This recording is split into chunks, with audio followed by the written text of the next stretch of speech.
السلام علیکم ورحمۃ اللہ وبرکاتہ۔ اعوذ باللہ من الشیطان الرجیم، بسم اللہ الرحمن الرحیم۔ الحمد للہ رب العالمین، والصلاة والسلام علی رسولہ الکریم سیدنا محمد وآلہ وصحابہ اجمعین، اما بعد۔ رب اشرح لی صدری ویسر لی امری واحلل عقدۃ من لسانی یفقہوا قولی، ربی زدنی علما۔ دوسرا پارہ ہے سیقول اور دوسری سورہ ہے البقرہ۔ الحج اشہر معلومات فمن فرض فیہن الحج فلا رفث ولا فسوق ولا جدال فی الحج وما تفعلوا من خیر یعلمہ اللہ وتزودوا فإن خیر الزاد التقوی واتقون یا اولی الالباب۔ اللہ رب العالمین ارشاد فرما رہے ہیں، حج کے چند متعین مہینے ہیں، جو ان میں احرام باندھ کر اپنے آپ پر حج لازم کر لے تو پھر وہ حج میں نہ کوئی فحش بات کرے، نہ گناہ اور نہ جھگڑا، اور تم جو بھی اچھے کام کرتے ہو اللہ اس کو جانتے ہیں، اور ہاں راستہ کا توشہ لے لیا کرو، بہترین توشہ تقوی ہے، اور اے اصحاب عقل و دانش مجھی سے ڈرتے رہا کرو۔ یعنی شوال، ذوالقعدہ اور یکم تا 10 ذوالحجہ، ان کو حج کا مہینہ اس لیے کہا گیا کہ انہی دنوں میں بلا کراہیت حج کا احرام باندھا جا سکتا ہے۔ حج لازم کرنے سے مراد حج کا احرام باندھنا ہے، کیونکہ احرام باندھنے کے بعد حج لازم ہو جاتا ہے۔ رفث سے ہر وہ شہوانی عمل مراد ہے جو مرد کسی عورت سے کر سکتا ہے، خواہ زبان سے ہو جیسے فحش مذاق، ہاتھ اور اعضاء سے ہو جیسے بوس و کنار، یا ہم بستری تو حج ہی فاسد کر دے گا۔ باقی افعال بھی حد درجہ مکروہ ہے، یہاں یہی افعال مراد ہے۔ فسوقہ میں ہر طرح کا گناہ داخل ہے، چھوٹا ہو یا بڑا، حقوق اللہ سے متعلق ہو یا حقوق العباد سے۔ حج مشقت کی عبادت ہے، مسلسل دوڑ دھوپ اور ازدحام کے باعث بڑے بڑے صابر بھی بے برداشت ہو جاتے ہیں، اس لیے خاص طور پر اس کی تلقین فرمائی گئی۔ جن حضرات کو حج کی سعادت حاصل ہو چکی ہے، ان کو اس حکم کی اہمیت کا خوب اندازہ ہے۔ اسلام سے پہلے بعض عرب، خاص کر کے اہل یمن، جب حج کو جاتے تو توشہ سفر ساتھ رکھنا خلاف ادب اور خلاف توکل سمجھتے، اور مکہ آ کر لوگوں سے بھیک مانگا کرتے۔ اسلام ایسے توکل کا قائل نہیں۔ توکل یہ ہے کہ دنیا کے اسباب کو اختیار کیا جائے، اس کے بعد اللہ کے فیصلے پر راضی رہا جائے۔ اس لیے قرآن مجید نے اس کو منع کیا ہے۔ بعض مذہبی پیشوا کھانے پینے کی چیز ساتھ لے کر چلنے کو دینداری کے خلاف سمجھتے ہیں، اور لوگوں سے نذرانہ لے کر اپنی ضرورت پوری کرتے ہیں۔ اسلام ایسی نامعقول باتوں کا قائل نہیں۔ یعنی کھانے کے توشہ کے ساتھ عمل کا توشہ بھی ساتھ رہے۔ بعض مفسرین کے نزدیک یہاں تقوی کے معنی بچنے کے ہے کہ دوسرے کے سامنے ہاتھ پھیلانے سے بچو۔ لیس علیکم جناح ان تبتغوا فضلا من ربکم فاذا قضیتم من عرفات فاذکروا اللہ عند المشعر الحرام واذکروہ کما ہداکم وان کنتم من قبلہ لمن الضالین ثم افیضوا من حیث افاض الناس واستغفروا اللہ ان اللہ غفور رحیم۔ اللہ رب العالمین ارشاد فرما رہے ہیں، تم پر حج کے موقع سے اپنے رب کی روزی تلاش کرنے میں کوئی مذائقہ نہیں۔ پھر جب تم عرفات سے واپس لوٹو تو مشعر حرام کے پاس اللہ کا ذکر کیا کرو، اور ذکر بھی اس طرح کرو جس طرح اللہ نے بتایا ہے، اور یقیناً اس سے پہلے تم اس سلسلے میں صحیح راستے سے ہٹے ہوئے تھے۔ پھر جہاں سے لوگ واپس آتے ہیں تم بھی وہاں جا کر وہیں سے واپس آؤ، اور اللہ سے مغفرت چاہتے رہو، بے شک اللہ درگزر کرنے والے اور نہایت مہربان ہیں۔ یعنی ذکر تو مشرکین بھی کیا کرتے تھے، مگر شرک کے ساتھ۔ تم ہدایت ربانی کے مطابق توحید کے ساتھ اللہ کا ذکر کرو۔ مزدلفہ تک کا حصہ حدود حرم کے اندر ہے، اور عرفات حرم سے باہر واقع ہے۔ قریش چونکہ حرم میں سکونت پذیر تھے، اس لیے اسلام سے پہلے انہوں نے اپنے لیے یہ امتیاز اختیار کر لیا تھا کہ تمام حاجی تو عرفات جاتے تھے، یہ مزدلفہ میں رہ جاتے تھے، حدود حرم سے باہر نہ جاتے تھے اور عرفات جانے کو اپنے لیے کثر شان تصور کرتے تھے۔ اسلام نے اس تکبر اور امتیاز پر مبنی عمل کی مذمت کی، اس کو صحیح راستہ سے ہٹا ہوا طریقہ قرار دیا، یہاں تک کہ عرفات میں وقوف کو حج کا رکن اعظم بنا دیا، جہاں جائے بغیر حج ہی نہیں ہو سکتا۔ آیت میں یہی حکم دیا جا رہا ہے کہ جیسے دوسرے حجاج عرفات جا کر پھر طواف زیارت کے لیے مکہ کی طرف واپس آتے ہیں، قریش کو بھی ایسا ہی کرنا چاہیے۔ فَإِذَا قَضَيْتُم مَّنَاسِكَكُمْ فَاذْكُرُوا اللَّهَ كَذِكْرِكُمْ آبَاءَكُمْ أَوْ أَشَدَّ ذِكْرًا فَمِنَ النَّاسِ مَن يَقُولُ رَبَّنَا آتِنَا فِي الدُّنْيَا وَمَا لَهُ فِي الْآخِرَةِ مِنْ خَلَاقٍ وَمِنْهُم مَّن يَقُولُ رَبَّنَا آتِنَا فِي الدُّنْيَا حَسَنَةً وَفِي الْآخِرَةِ حَسَنَةً وَقِنَا عَذَابَ النَّارِ أُولَٰئِكَ لَهُمْ نَصِيبٌ مِّمَّا كَسَبُوا وَاللَّهُ سَرِيعُ الْحِسَابِ وَاذْكُرُوا اللَّهَ فِي أَيَّامٍ مَّعْدُودَاتٍ فَمَن تَعَجَّلَ فِي يَوْمَيْنِ فَلَا إِثْمَ عَلَيْهِ وَمَن تَأَخَّرَ فَلَا إِثْمَ عَلَيْهِ لَمَنِ اتَّقَىٰ وَاتَّقُوا اللَّهَ وَاعْلَمُوا أَنَّكُمْ إِلَيْهِ تُحْشَرُونَ۔ اللہ رب العالمین فرما رہے ہیں، نیز جب حج کے افعال ادا کر لو، جیسے اسلام سے پہلے اپنے باپ دادا کو یاد کرتے تھے، اسی طرح بلکہ اس سے بڑھ کر تم اللہ کو یاد کرو۔ پھر کچھ لوگ تو وہ ہیں جو کہتے ہیں، اے ہمارے رب، ہمیں دنیا ہی میں دے دیجیے اور آخرت میں ان کا کوئی حصہ نہیں ہے۔ اور کچھ ایسے لوگ ہیں جو کہتے ہیں، ہمارے پروردگار، ہمیں دنیا کی بھی بھلائی عطا فرمائیے اور آخرت کے بھی، اور ہمیں دوزخ کے عذاب سے بچا لیجیے۔ یہی لوگ ہیں جن کو ان کے اعمال کی وجہ سے آخرت میں حصہ ملے گا اور اللہ جلد حساب لے لیں گے۔ اور گنتی کے ان چند دنوں میں اللہ کا ذکر کرتے رہو، پھر اگر کوئی شخص جلد 2 ہی دنوں میں چلا جائے تو اس پر کوئی گناہ نہیں، اور جو تیسرے دن بھی رہ جائے اس پر بھی کوئی گناہ نہیں۔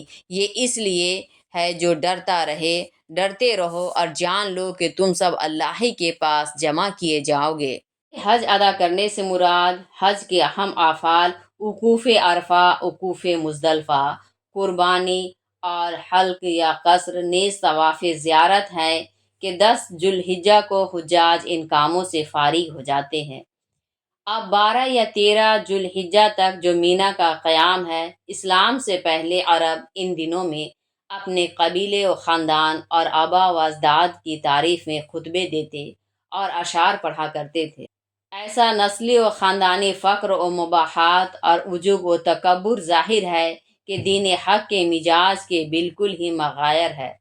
اس لیے فرمایا گیا کہ اب ان دنوں میں ان نامناسب باتوں کے بجائے اللہ کا ذکر کرو اور اسی کی بڑائی کرو۔ گویا مسلمانوں کا طریقہ یہ ہے کہ وہ خدا سے دین و دنیا دونوں کی بھلائی کے طالب ہوتے ہیں۔ صرف دنیا کے لیے دعا کرنا آخرت پر ایمان سے محرومی کی دلیل ہے، اور صرف آخرت طلب کرنا اور دنیا کے بارے میں خدا سے سوال نہ کرنا اللہ سے ایک گنا بے نیازی ہے۔ اس لیے دونوں ہی باتیں مذموم ہیں۔ انبیاء اور اللہ کے نیک بندوں نے دونوں ہی چیزیں اللہ ہی سے مانگی ہیں۔ عربی زبان کی رو سے یہاں من سبب کے معنی میں ہے۔ اس کے یہ معنی بھی ہو سکتے ہیں کہ جب اللہ تعالیٰ حساب لیں گے تو حساب لینے میں زیادہ وقت نہ لگے گا، بہت جلد حساب ہو جائے گا۔ دوسرا مطلب یہ ہے کہ قیامت کو دور نہ سمجھو، جلد ہی آ جائے گی اور جلد ہی حساب و کتاب ہو جائے گا۔ اس فقرہ میں 3 باتیں بتائی گئی ہیں۔ اول یہ کہ 11 12 ذی الحجہ کو قیام مینا کے ایام میں حجاج کا خاص عمل ذکر اور تکبیر تشریق کا اہتمام ہے۔ ایام معدودات سے ایام تشریق ہی مراد ہے۔ دوسرے مینا میں صرف 11 12 کا قیام بھی کافی ہے۔ اگر 12 کو نکلنا ہو تو غروب آفتاب سے پہلے نکل جانا بہتر ہے۔ اگر 13 کی صبح مینا میں ہوگی تو پھر 13 کو بھی مینا میں رمی واجب ہو جائے گی۔ یہ حنفیہ کی رائے ہے۔ دوسرے فقہا کے نزدیک اگر 12 کا آفتاب مینا میں غروب ہو گیا تو اب 13 کا وقوف اور اس میں رمی کرنا لازم ہو جائے گا۔ تیسرے، اگر 13 ذوالحجہ کو مینا میں ٹھہر کر رمی کر کے آنا چاہتے تو یہ بھی درست ہے بلکہ افضل ہے۔ وَمِنَ النَّاسِ مَن يُعْجِبُكَ قَوْلُهُ فِي الْحَيَاةِ الدُّنْيَا وَيُشْهِدُ اللَّهَ عَلَى مَا فِي قَلْبِهِ وَهُوَ أَلَدُّ الْخِصَامِ وَإِذَا تَوَلَّى سَعَىٰ فِي الْأَرْضِ لِيُفْسِدَ فِيهَا وَيُهْلِكَ الْحَرْثَ وَالنَّسْلَ وَاللَّهُ لَا يُحِبُّ الْفَسَادَ۔ اللہ رب العالمین فرما رہے ہیں، بعض لوگ وہ ہیں کہ دنیاوی زندگی میں آپ کو ان کی باتیں بھلی لگتی ہیں، وہ اپنے دل کے حال پر اللہ کو گواہ بھی بناتے ہیں، حالانکہ وہ سخت ترین دشمن ہے۔ جب وہ حکومت پا لیتے ہیں تو زمین میں اس بات کے لیے دوڑ دھوپ کرتے ہیں کہ فساد برپا کرے اور کھیتوں اور جانوروں کو ہلاک و برباد کر دے، اور اللہ فساد کو پسند نہیں کرتے۔ یعنی دنیا میں ان کی چکنی چپڑی بات اچھی لگتی ہے، ہر بات پر خدا کی قسم کھا کر اور خدا کو گواہ بنا کر وہ اپنی بات کو اور بھی تقویت پہنچاتے اور متاثر کرتے ہیں، اور آپ فطری طور پر اس سے متاثر ہو جاتے ہیں۔ بہرحال آیت سے یہ ضرور معلوم ہوتا ہے کہ آپ صلی اللہ علیہ وسلم اس شخص کے اندرونی احوال سے واقف نہ تھے۔ اس سے ظاہر ہے کہ آپ صلی اللہ علیہ وسلم غیب کا علم نہیں رکھتے تھے، ورنہ یہ غلط فہمی نہیں ہوتی۔ الد الخصام کے معنی سخت جھگڑالو کے بھی ہیں۔ تولا کے معنی پیٹھ پھیرنے کے بھی ہو سکتے ہیں کہ آپ کے پاس پیٹھ پھیر لیتے، یعنی واپس ہو جاتے تو مفسدانہ کارروائی میں لگ جاتے ہیں۔ اور اگر عربی گرامر کی رو سے یہ لفظ ولایت سے ہو تو حکومت پانے اور حکمراں بن جانے کا معنی ہوگا۔ شاہ ولی اللہ صاحب رحمۃ اللہ اور شاہ رفیع الدین صاحب رحمۃ اللہ وغیرہ نے یہی معنی مراد لیا ہے۔ سلف سے بھی دونوں تفسیریں منقول ہیں۔ اخنس بن شریک نے بنو ثقیف پر شب خون مار کر بڑی لوٹ مار مچائی تھی، کھیتیاں جلا دی تھیں، جانور ہلاک کر دیے تھے اور انسان کو بھی نہیں چھوڑا تھا۔ آیت میں اس کی طرف اشارہ ہے۔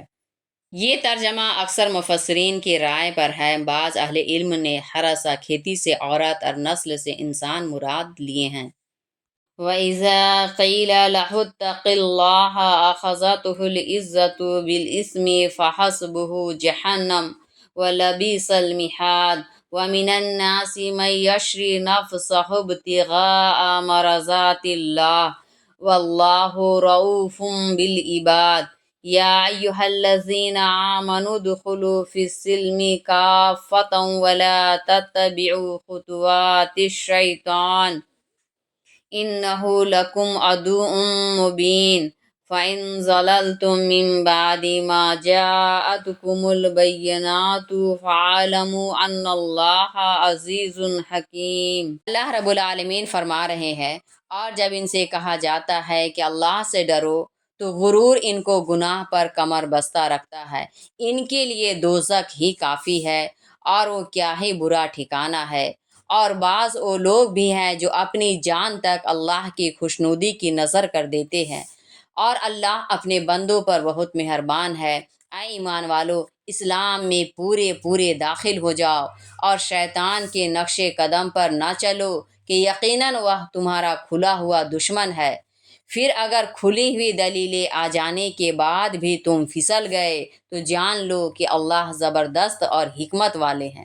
قبیلہ بنو ثقیف کا ایک بااثر آدمی اخنس بن شریک تھا جو بد باطن تھا، لیکن اپنے آپ کو مسلمان ظاہر کرتا تھا اور گفتگو اتنی میٹھی کرتا تھا کہ آپ صلی اللہ علیہ وسلم اس کو مخلص سمجھتے تھے، اور دراصل اسی کے بارے میں یہ آیت نازل ہوئی۔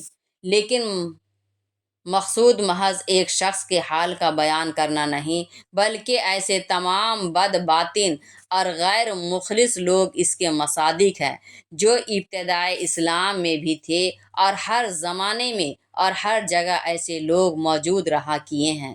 اصل معنی ہے خوشنودی کے بدلہ بیچ لیتے ہیں، لیکن مقصود اللہ کی خوشنودی کے بدلہ جان تک سپرد کر دینا ہے، کیونکہ جب آدمی کوئی چیز بیچ دے تو خود اس کا مالک نہیں رہتا اور جلد سے جلد وہ چیز مالک کو سونپ دیتا ہے۔